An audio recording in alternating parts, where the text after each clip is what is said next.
Okay, so from yesterday, we were solving quadratics by factoring. If you remember, there were two forms. There was GCF, then there was the box method, and then there was the zero product property. The zero product property was when you came down to the factors equaled to 0 after being multiplied. And we said when you have some crap in here and some crap in here multiplied together to equal 0, it means that one or both of them has to be 0. So like if we had x minus 1 times x plus 3 equals 0.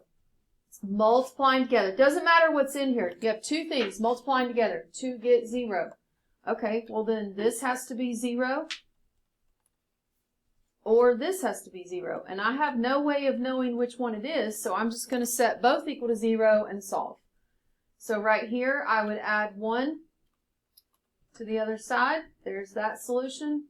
Here, I would subtract 3 to the other side, and there's that solution.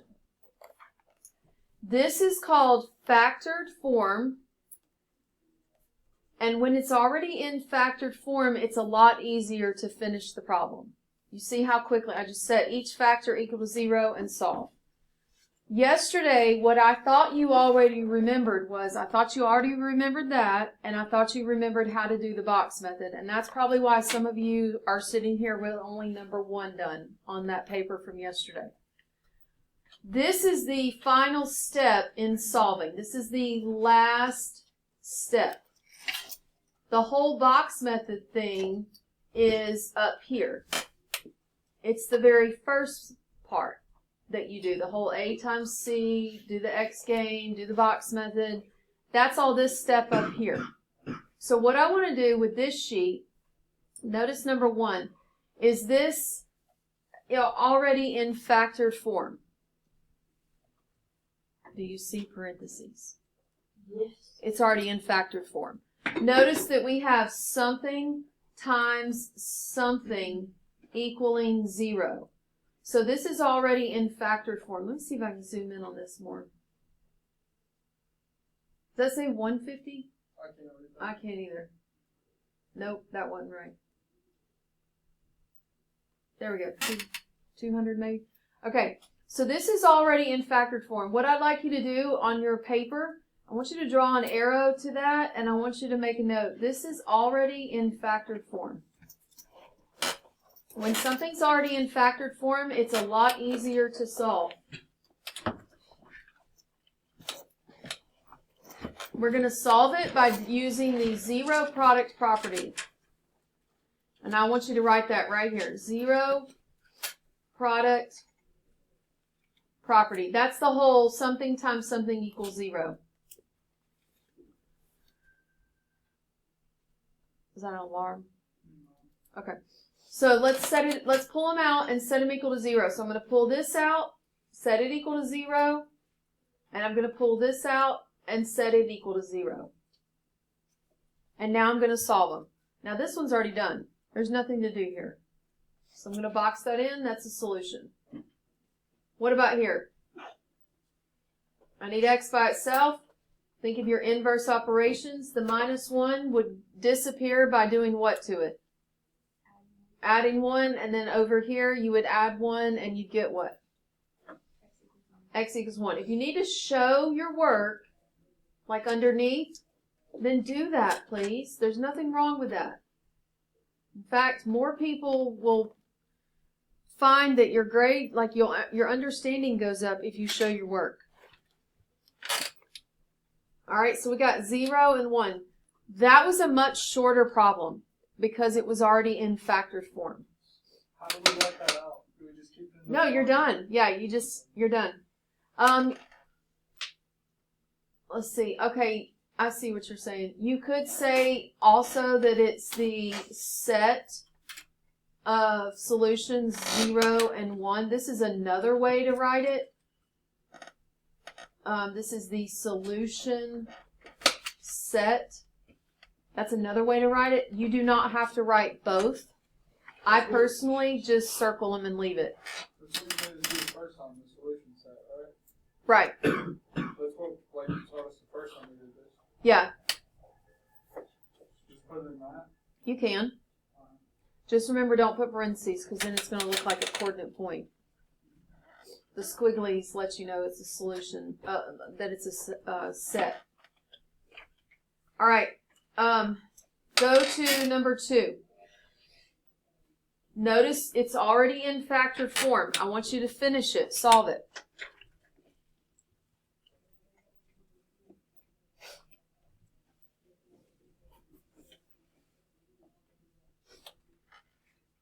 Make sure you're participating with me.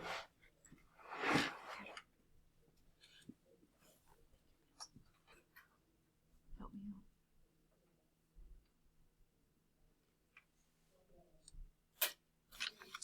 me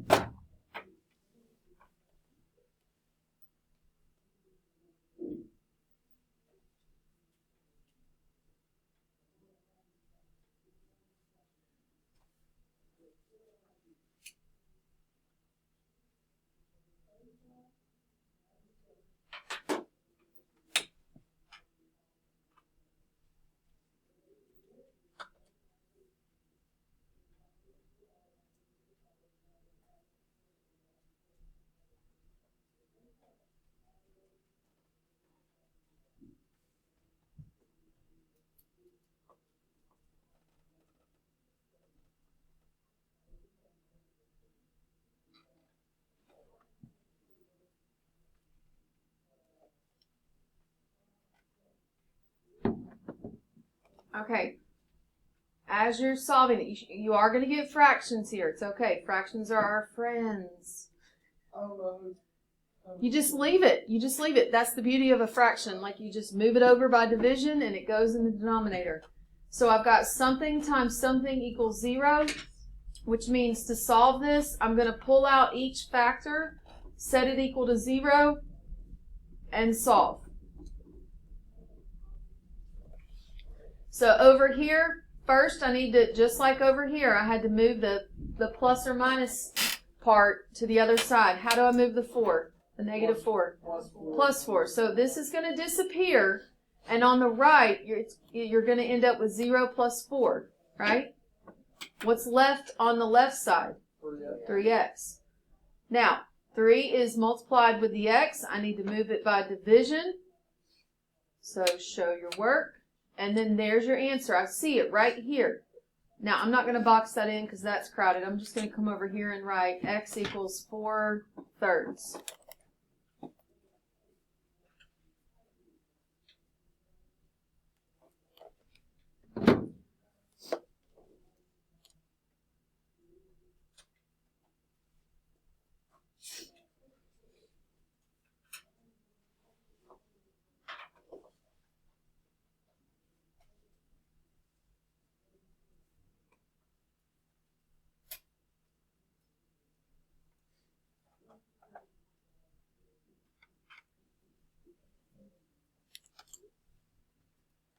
So over here, I'm going to move the plus 1 by subtracting. 0 minus 1 gives me negative 1. 2x would be left on the other side. Now I'm going to divide by 2. Just divide by it and leave it, okay? 1 over 2 does not simplify.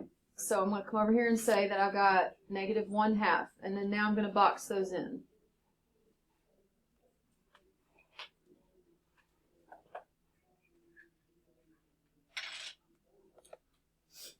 How do you feel about that?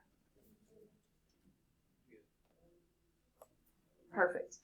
What I'd like you to do is to go move to a friend so that you have a checkpoint person.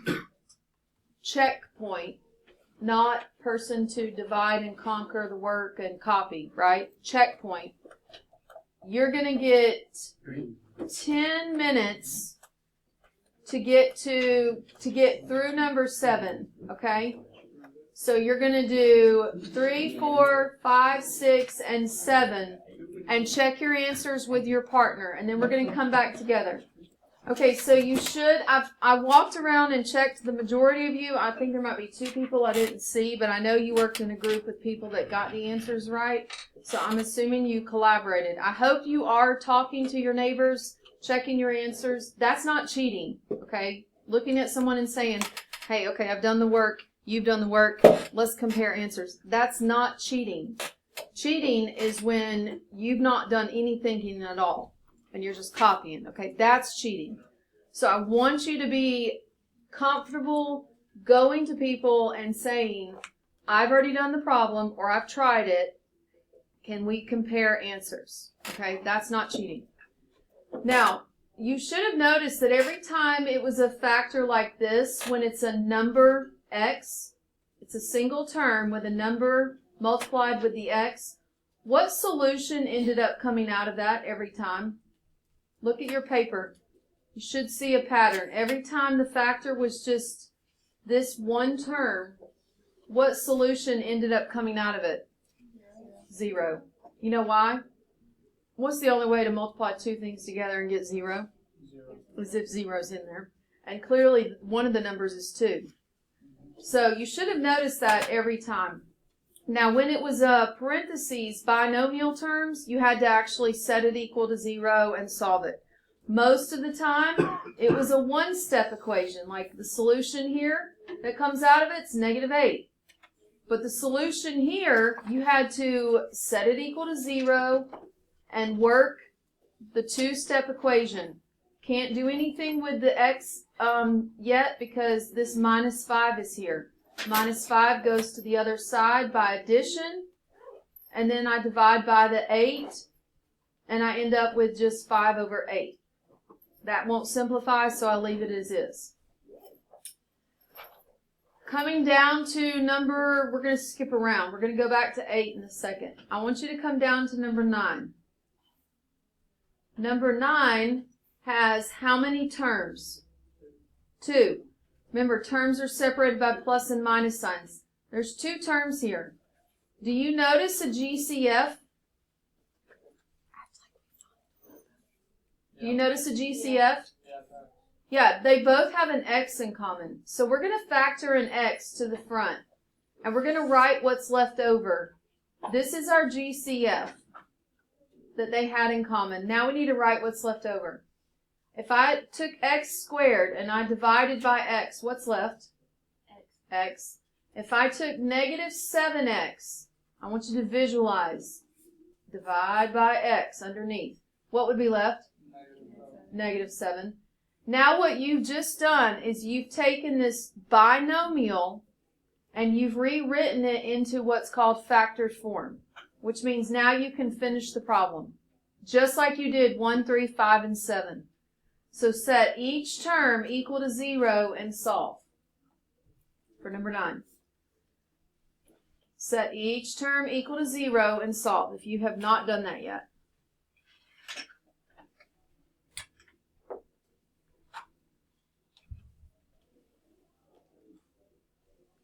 Now we're going to backtrack to 8.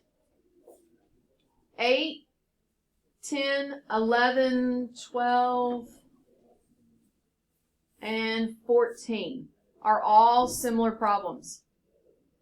I'll be honest, there's not a lot of room on this paper. So if it were me, I would probably go to the back if you need more room and just copy the problem. And then you could just write the solutions on the front. But anyways, let's look at 8. X squared minus 10x plus 21. This is 3 terms. Is there an initial GCF? Is there anything they all 3 have in common? No. All right, so this is going to be the X game, the box method, and then the 0 product property. So this is a 1. We're going to multiply 1 times 21. I'm going to come over here and do it. What's 1 times 21, y'all? 21. And then B goes right here in the middle. In the bottom, sorry, B for the bottom. When I say B, that's because this is AX squared plus BX plus C. That's the format. Okay, we need the numbers that multiply to give me 21 and add to give me 10. Definitely 7 and 3. Now it's a sign game, right? The bottom number sign will match the bigger number every time. And then the other number you may have to adjust. And in this case, I definitely have to adjust it. This also needs to be negative. Now it works. This times this is 21, and this minus this is negative 10. Let's go to our box method. Let's see, I don't want to write it too close to the top. Oh, come on. Let's go to our box method. I'm going to write the box over here. I guess if you do the X game to the right and the box over here, you could squeeze this in. All right, here we go. First term, first box. It's x squared. Last term, last box. It's 21. And then our two numbers that we came up with go in the diagonal. And what do I have to remember to put with them? An x. I'm going to put negative 7x here, and then negative 3x here. Now, here's our GCF again. GCF, run your eyes across the top. What's the GCF here? Well, numerically, this is a 1. Remember, you work from your smallest number and your smallest exponent. This is a 1, so the GCF is definitely a 1. And then they both have an x, so it's an x. 1x. Now, what's my GCF here? Work from your smallest number. Does 3 go into 21? Yes. So it's definitely 3. And if you remember what I said yesterday, whatever the sign is of this number is always going to match that GCF. Now, can I pull an x out of both? No, because the 21 does not have an x. Now, to get the part up here, you're kind of working backwards. You're thinking to yourself, what would it multiply by? It's easier to work with the bottom row. So negative 3 times what would give me negative 3x? X. Negative 3 times what would give me 21? Negative 7. And then you check the top row. Do these two give me x squared? Yes. And x times negative 7, does it give me negative 7x? Yes. So now I can write this in factored form. We got x minus 3 and x minus 7 equals 0. Now, I want you to look at number 8 compared to number 6. What we have at number 8. Look how it started. Look how it's going now. Do you see where you are now in the solving process? You're right where you've been the whole time. Where you take this, you set it equal to 0, and you solve. You take this, you set it equal to 0, and you solve. So that's where you are here. So I want you to finish the problem. Finish number 8.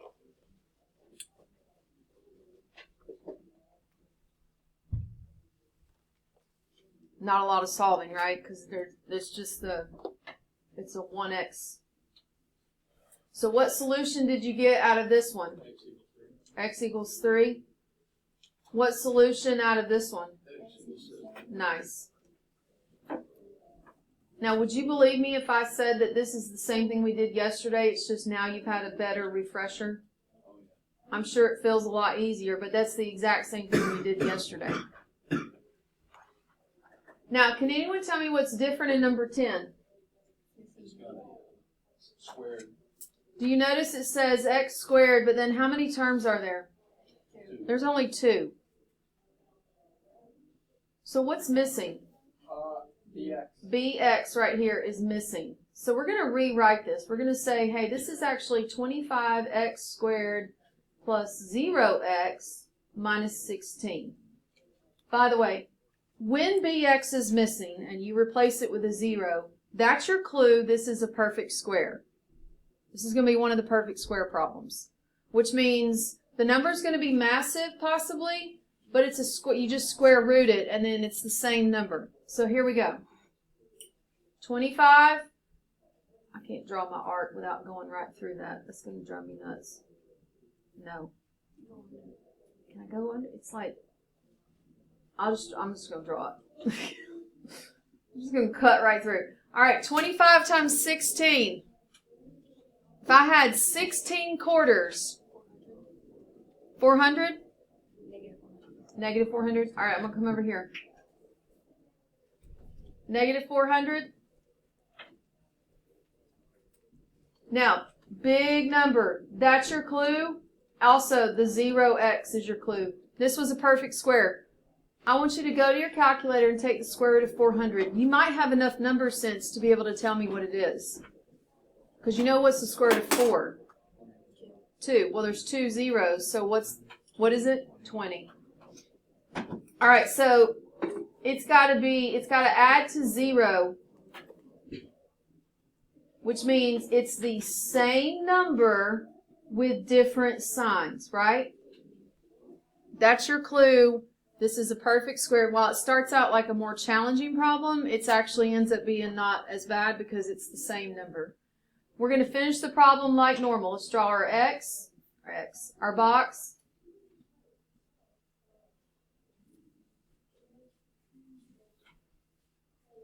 First term, first box. Last term, last box.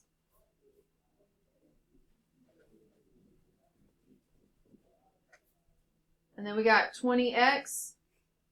And I'm going to put negative 20 on the bottom. I always put, when there's only one negative, I always put it on the bottom. So that if there's a negative GCF, it's going to come out. Will that change our answers if I put mine on the top? No, it won't. What'll happen is when you write your binomials, they'll be switched, which is the same. Because remember, multiplication is commutative. Yeah. 3 times 4 is the same thing as 4 times 3. So it won't matter. All right, what's my GCF here? Work with your small number. 20 will not go into 25. But a factor of 20 that will go into 25 is what? 5. And they both have an x, right? Pull an x out. All right, looking down here, work with your smallest number. 16 will not go into 20, but there is a number that goes into 16 that will also go into 20. 4. And I'm going to make it negative 4 because that 20 is negative. All right, now let's reverse it and say, what would we multiply by? Work with the bottom. It's easier. Negative 4 times what would give me negative 20x? 5x. Negative 4 times what would give me negative 16? Positive 4. All right, there's my factors. I'm going to write it out. So I got 5x minus 4 and 5x plus 4. Notice they're almost identical. They just have a different sign. There's a word for this. It's actually called a difference of squares. And we learned it last semester. You probably don't remember the name, but it's when they're almost identical, but the one sign is different. All right, we're going to solve it. I am running out of room. I'm going to imagine this is equal to 0. I would add 4 and then divide by what? 5. Divide by 5. So I would get, really have no room. This is going to drive me nuts. I would add the 4, it'd be positive, and then I'd divide by the 5. 4/5. Here I would do what with the 4? Subtract, it would become negative, and then I'd divide by 5.